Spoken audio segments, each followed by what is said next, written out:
చేతులు గాలినాక ఆకులు పట్టుకునుడు, జరగవలసిన నష్టం జరిగిపోయినాక ఆ నష్టం గురించి ఆలోచించుడు, ఆచరణలో పెట్టేందుకు ప్రయత్నించుడు తెలంగాణలో ఏలుబడిలోకి వచ్చిన మలి సర్కారుకు, మలి ముఖ్యమంత్రి యనుమల రేవంతాలు సార్కు రాజకీయంతో పెట్టిన విద్య లెక్కనే ఉన్నదన్నట్టు ఏలుబడి ఉన్నది కదా. ఆవులు అన్యాలంగా జీవిడిస్తున్నా అవిటి గురించి ముఖ్యమంత్రి సారు అస్సలు పట్టించుకుంటలేడు.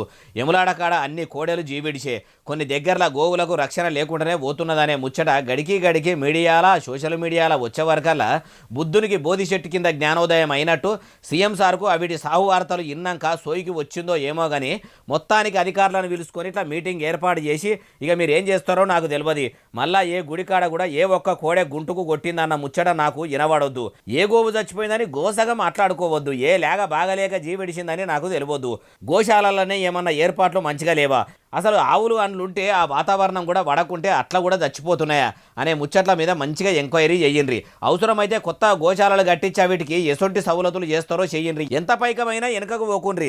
మన మలి సర్కారు గోవులకు చేస్తున్న సేవలు చూసి గోమాతలే మురిసి ముప్పందమై పోవాలి.